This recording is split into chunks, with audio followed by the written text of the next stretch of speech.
காங்கிரஸ் கட்சியில் ஒரு பிரிவினர் வந்து திமுகவோட அலையன்ஸ் வைக்கணும்னு சொல்கிறாங்க, இன்னொரு பிரிவினர் டிவி கூட போகலான்னு சொல்கிறாங்க. ஸோ பெரிய பிளவு ஏற்படுற மாதிரி ஒரு சுச்சுவேஷன் இருக்குது. 1996 இந்த மாதிரி ஒரு சுச்சுவேஷன் வந்து காங்கிரஸ் உடஞ்ச மாதிரி திரும்ப அதே ஒரு சூழ்நிலை வரும்னு நினைக்கிறீங்களா நீங்கள்? உங்களுடைய செய்தியெல்லாம் பார்க்கும்போது அப்படித்தானே இருக்குது. இன்றைக்கி காங்கிரஸ் கட்சியுடைய தலைவர்கள் சொல்லுகின்ற கருத்தும் அதற்கு எதிரான கருத்தை திமுக இரண்டாம் கட்ட தலைவர் சொல்லுகின்ற கருத்து அப்படித்தான் இருக்குது. அண்மையில் கூட திருமதி கனிமொழி அவர்கள் டெல்லிக்கு சென்று திரு ராகுல் காந்தி அவர்களை சந்தித்து பேசியிருக்கிறாங்க. ஆக பேசி கூட இன்னும் அதுக்கு நான் தீர்வு காண முடியலையே. அதில் ஒரு கமிட்டி அமைச்சிருந்தாங்க, காங்கிரஸ் கட்சியை சேர்ந்த ஒரு குழு அமைக்கப்பட்டது கூட்டணி பேச்சுவார்த்தைக்கு. இன்னும் அந்த பேச்சுவார்த்தை நடக்கவே இல்லையே.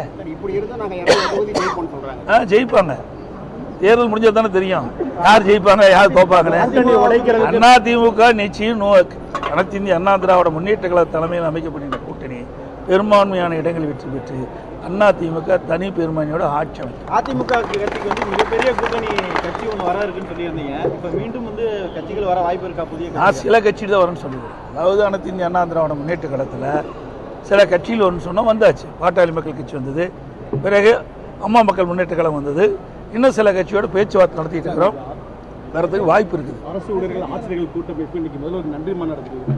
அதற்கான அழைப்பிதழில் முழுக்க அதிமுகவோட மேடம் ஜெயலலிதா அப்புறம் உங்கள் ஆட்சியை மட்டுமே குறை சொல்லியிருக்காங்க. அதற்கு அது உள்ள இருக்க ஒருங்கிணைப்பாளர்களே சிலர் எதிர்ப்பு தெரிவிச்சிருக்காங்க. இது எப்படி பார்க்குறீங்க? ஏங்க, உங்களுக்கு தெரியாதவனும் இல்லை, பத்திரிகை ஊடக நம்பர்களுக்கும் தெரியாதவனும் இல்லை.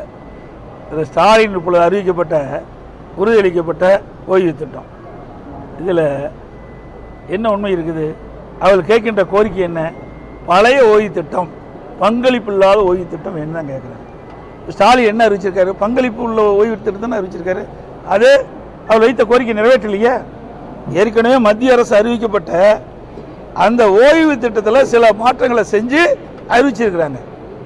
இன்னைக்கு அரசு ஊழியர்களுக்கு இந்த குழந்தை அழுதா மிட்டாய் கொடுத்து அது சரி செய்வாங்க பாரு, அது மாதிரி அரசு ஊழியர்கள் போராட்டம் நடத்த ஆரம்பிக்கும் போது ஒரு சின்ன அறிவிப்பு கொடுத்து சரி செஞ்சிருக்கிறாங்க, அவ்வளவுதான்.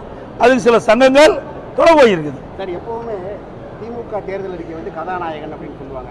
நீங்க இப்போ வந்து 2 அறிக்கை விட்டுருக்கீங்க இது வரைக்கும். அங்கே ஏதாவது ஸ்லீப்பர் செல் வச்சிருக்கீங்களா?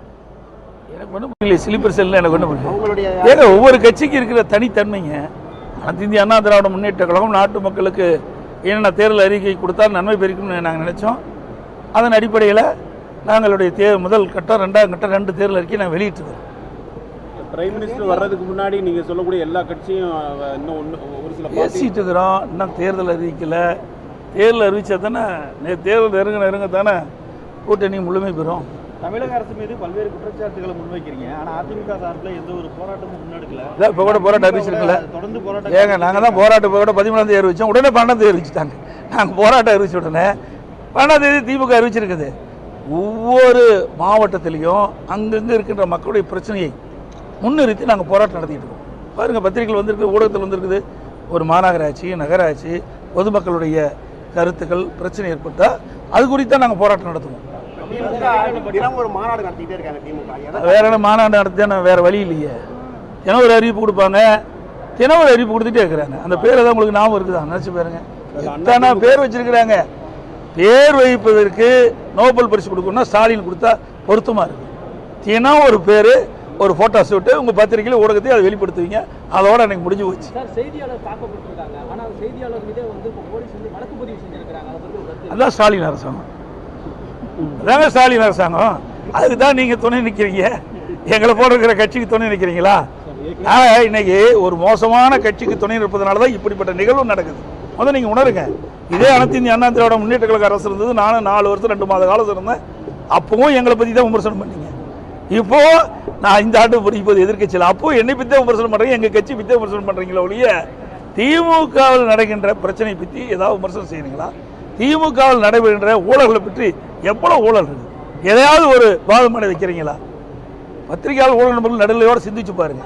இப்படி இவர்களை நீங்கள் தாங்கி பிடிக்கிற காரணத்தினால தான் ஒரு சர்வாதிகார போல் நடந்துகிட்டு இருக்காங்க. யாரையும் மதிப்பது கிடையாது. நிருபர்களை தாக்குறாங்கன்னா காரணம் என்ன?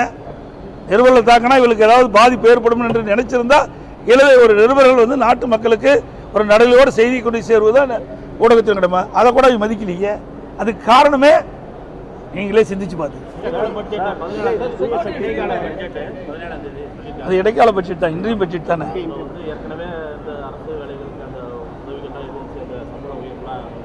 இடைக்கால பட்ஜெட்டில் எதுவும் வரதுக்கு வாய்ப்பு இல்லை. ஏன்னா ஒரு இடைக்கால பட்ஜெட் தான். சம்பளம், அரசு ஊழியர்கள்லாம் சம்பளம் கொடுக்கணும், அதெல்லாம் அதில் இடைக்கால பட்ஜெட்டில் வரும். ஒவ்வொரு முறையும் கடைசி வருஷம் முடிக்கின்ற பொழுது ஒவ்வொரு அரசும் ஒரு இடைக்கால இன்றைய பட்ஜெட் போடுவாங்க.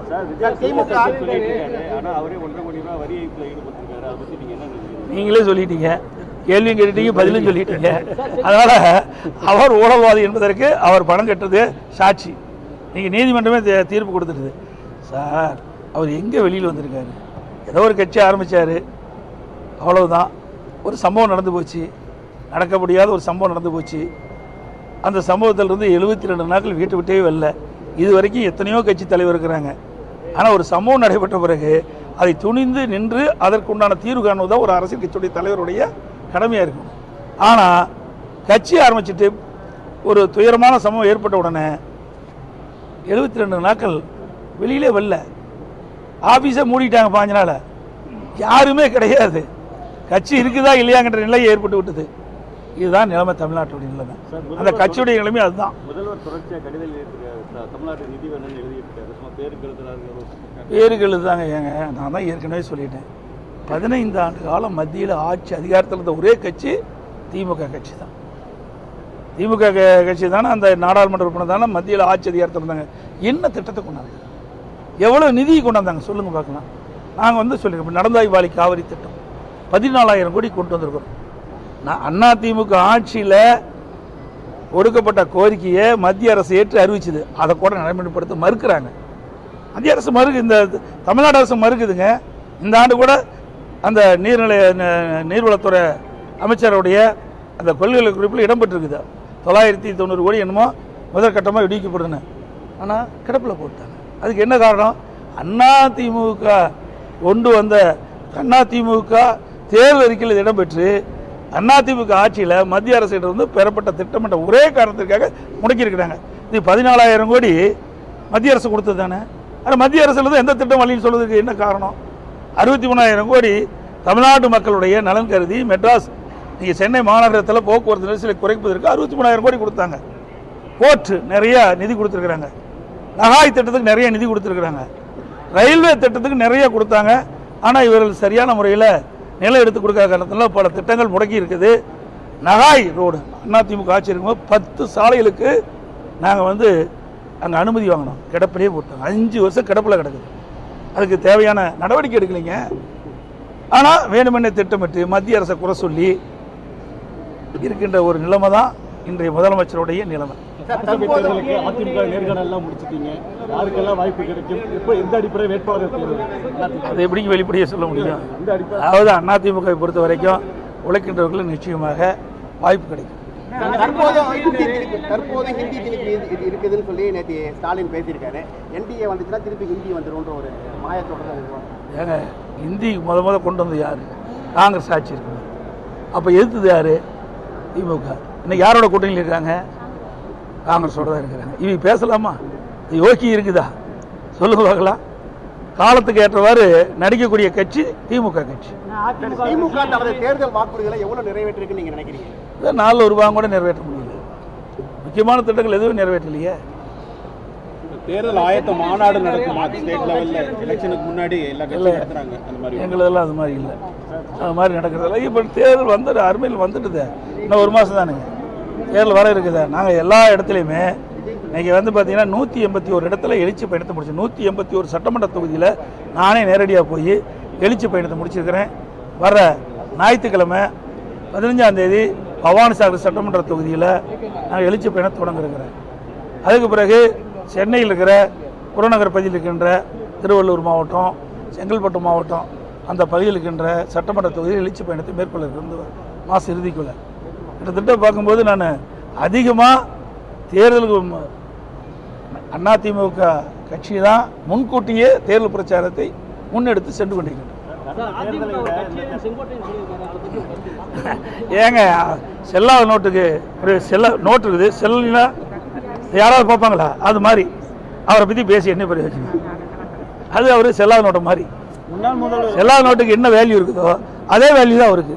ஆனால் முன்னாள் முதல்வர் ஜெயலலிதா இருக்கும்போது அவர்கள் ஆட்சியில் வந்து பெண் வேட்பாளர்களுக்கு முக்கியத்துவம் கொடுத்தாங்க. இந்த எங்களுக்கு அதே மாதிரி கொடுப்போம். ஒவ்வொரு தடவையும் ஒவ்வொரு கட்சியும் கொடுக்குது, அந்த அடிப்படையில் கொடுப்போம். யாரை போட்டால் ஜெயிக்கும், யாரை போட்டால் பெண் வளர்ப்பு, எந்த இடத்துல எந்த தொகுதியில் பெண் வளர்ப்பு இன்னைக்கு வலிமையாக இருக்கின்றார்களோ அந்த இடத்துல பெண் வேட்பாளர் நிறுத்துவதற்கு எங்களுடைய இயக்கமும் முன்னோடியாக இருக்குது.